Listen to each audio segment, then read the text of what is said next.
మరి చైనాలో పెద్ద అంత దృష్టి ఉన్నట్లేదు, జపాన్ అంతకుముందు ట్రై చేసినా అయినట్లే, ఇటుపక్క ట్రంప్ దగ్గర కూడా పోతారేమో తెలియదు. ఏతావేత ఇప్పుడు రాష్ట్రంలో ఏముందయ్యా అంటే ఒక ఈసీఎం ఉన్నాడు, ఇద్దరు డీసీఎంలు ఉన్నారు. ఈసీఎం అంటే ఎక్స్టర్నల్ సీఎం చంద్రబాబు నాయుడు గారు, ఇద్దరు డీసీఎంలు, ఒకరు డిప్యూటీ సీఎం పవన్ కళ్యాణ్, ఇంకో డిఫాక్టో సీఎం లోకేష్. వీళ్ళు ఎవ్వరు ప్రజలకు జవాబుదారీతనం తీసుకునే పరిస్థితులు లేరు, తీసుకోవాలని కూడా వాళ్ళు అనుకోవట్లే. ఎందుకంటే ఈ 4 ఏళ్ళు ఏం జరగదులే, మేమే ఉంటాం, ఆ తర్వాత ఎలాగో ఇది లాస్ట్ చాప్టర్, క్లోజ్డ్ చాప్టర్ అయిపోతుంది. సో ఇక్కడికి సంబంధించినంతవరకు ఎట్లున్నా కూడా ఎవరికి ఆన్సర్ ఇవ్వాల్సిన పరిస్థితి అనే దాంట్లో ఉన్నట్టున్నారు. ఇది ఈరోజు రాష్ట్రంలో పరిస్థితి. Thank you. 11 కోట్లకి సంబంధించినటువంటి వ్యవహారం పైన పదే మీ పార్టీకి రాజకేష్ రెడ్డికి ముడిపెట్టి ముడుపులు తీసుకున్నారని ప్రధానమంత్రి ఆరోపణ చేశారు. సిట్టు కూడా ఈ 11 కోట్లు సీజ్ చేసింది. దీన్ని ఎట్లా చూస్తారు? ఎట్లా ఎన్నిసార్లు చెప్పినా మళ్ళీ అక్కడికే వస్తుంది. స్కామ్ అంటే ఎక్కడో పుట్టాలా, ఇగో ఇక్కడ నుంచి ఇట్లా పోయింది, పాలసీ డీవియేషన్ ఇక్కడ జరిగింది, దీనివల్ల రెవెన్యూకి లాస్ అయింది. అందుకే మేము ఎప్పుడు చెప్తుంటాం, 14-19 మధ్య జరిగింది స్కామ్.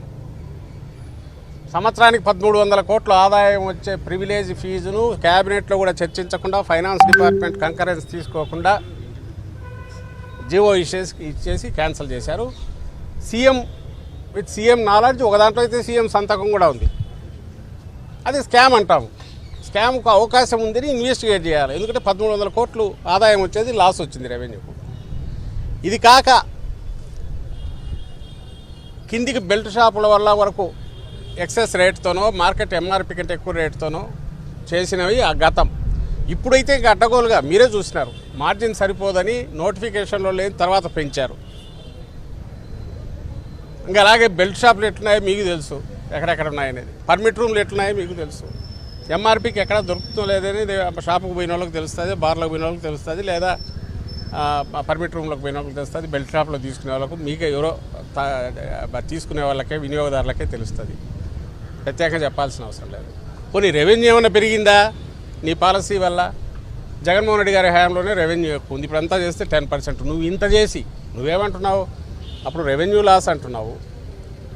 మరి నువ్వు చేసిన దీనివల్ల, నువ్వు చెప్పే సోకాల్డ్ మేజర్ పెద్ద బ్రాండ్స్ అన్నీ వచ్చినందువల్ల రెవెన్యూ 30-40% పెరిగిండాల. మరి ఎందుకు నార్మల్ గ్రోతే ఉంది, 10% ఉంది? మా హయాంలో డిస్కరేజ్ చేశాము, వాల్యూమ్స్ తగ్గినాయి, రెవెన్యూ పెరిగింది ట్యాక్సుల వల్ల, క్లియర్ కనపడుతుంది. నీ హయాంలో వాల్యూమ్స్ ఇబ్బడిముబ్బడిగా పెంచినావు, రెవెన్యూ పెరగాలి అనుకున్నట్టు. షాపులు కింది వరకు తీసుకెళ్ళావు, ఇండ్లలో పెట్టండి ఒకటే. ఇప్పుడు డోర్ డెలివరీ కూడా అంటున్నారు మీ స్విగ్గీలో ఇట్లాంటి వాటి ద్వారా.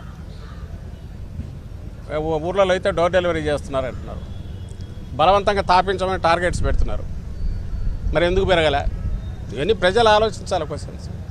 ఇప్పుడు ఈరోజు ఎవరో అదే అంటున్నారు కదా, ఎక్కడో పట్టుబడింది. ఎవరిది అది?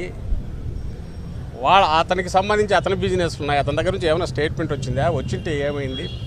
వీళ్ళే అతన్ని A1గా ఉన్న రాజకేశ్ రెడ్డిని తను చాలా బ్రహ్మాండమైన వ్యూహకర్త, డాన్ అని లెవెల్లో ఉన్నప్పుడు తలకాయ ఉండేవాడు. నువ్వు ఎన్నికలు అయిపోయిన రోజు నుంచి నువ్వు ఈ స్కామ్ ఉంది, మేము ఇది చేస్తాం అది చేస్తాం అన్నప్పుడు, ఎన్నికలు అయిపోయి అతను అరెస్ట్ అయింది 90 రోజుల ముందు. అన్ని రోజులు అక్కడే పెట్టుకొని కూర్చుంటాడా?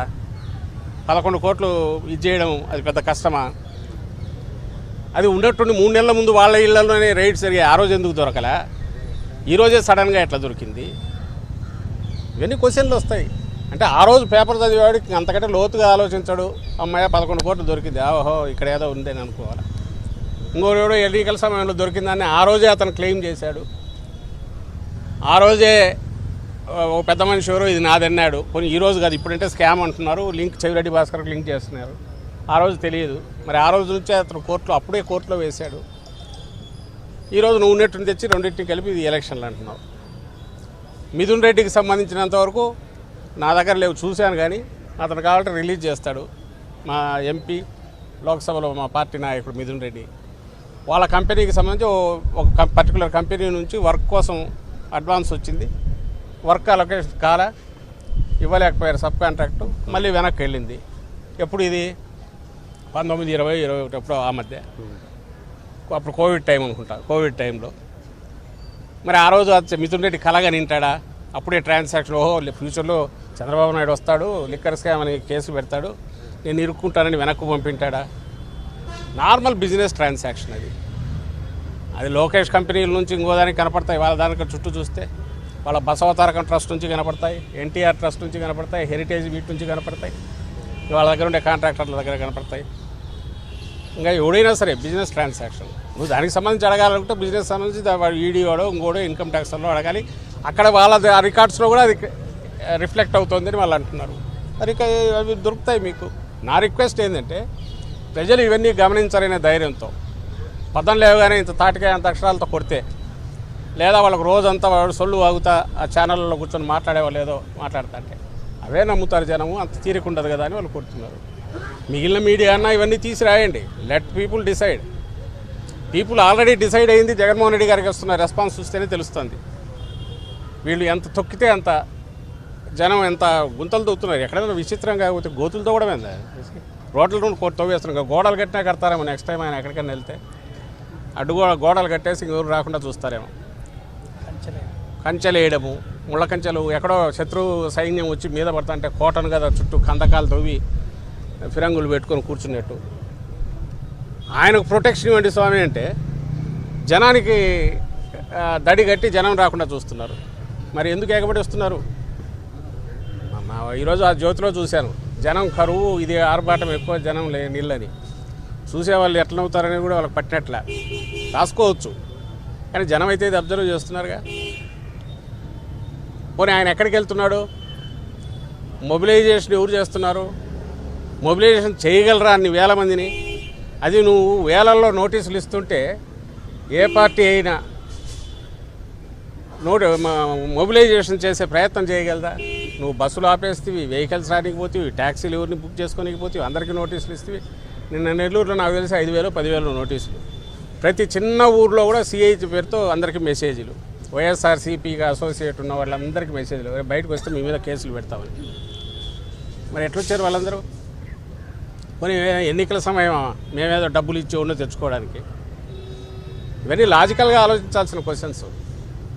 ఇదంతా ఎక్కడి నుంచి వస్తుందంటే జగన్మోహన్ రెడ్డి గారు తాను చేసిన మంచి పనుల్లో ఉన్న అభిమానము, ఆయన మిమ్మల్ని తెచ్చుకోక మళ్ళీ ఈ దరిద్రాన్ని తెచ్చి నెత్తిన పెట్టుకున్నామనే బాధ, ఆక్రోశం, ఇది జనం వీటి నుంచి వ్యక్తం అవుతుంది. అది ఎక్స్ప్రెస్ అవుతుంది బలంగా. అది రియలైజ్ కాకపోతే వాళ్ళ కర్మ అలాగే ఇచ్చేస్తారు. సంబంధించిన వ్యక్తులు సింగపూర్ కంపెనీకి మెయిల్స్ పెట్టారు, గతంలో అమరావతి విషయంలో పెట్టారు వరల్డ్ బ్యాంక్ అని చెప్పి.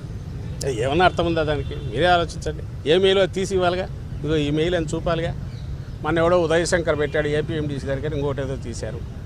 మీలాగా దరిద్ర పనులు చేయలే. జగన్మోహన్ రెడ్డి గారు తెచ్చినవి కన్స్ట్రక్టివ్గా ప్రతి రూపాయి స్కీములకు, మిగిలిన వాటికో, డెవలప్మెంట్లకో జరిగిన వాటి మీద అడ్డగోలుగా మీ ఎంపీలతో పెట్టించి, టీడీపీ ఎంపీలతో ఆ రోజు పెట్టించి వాటిని రిజర్వ్ బ్యాంకు సెంటర్కు రాసి ఒక్క రూపాయి దుర్వినియోగం దగ్గర ఆ రోజు పెట్టారు. ఈసారి ఎవరో అట్లా చేయట్లా. ఏపీఎండీసీ రియల్గా క్వశ్చన్ చేస్తున్నావు. నువ్వు కాన్స్టిట్యూషన్ వైలేట్ చేసావు. నువ్వు నేరుగా ఖజానా మీద ప్రైవేట్ వ్యక్తులకు గ్రిప్ ఇచ్చావు. నీకు పే చేయలేకపోతే కార్పొరేషన్ నువ్వు ఖజానా నుంచి నేరుగా తీసుకోమని హక్కు ఇచ్చావు. You don't have that right. Government only ధర్మకర్త తప్ప ఓనర్ కాదు. చంద్రబాబు హెరిటేజ్ సొమ్ము కాదు, లేదంటే చంద్రబాబు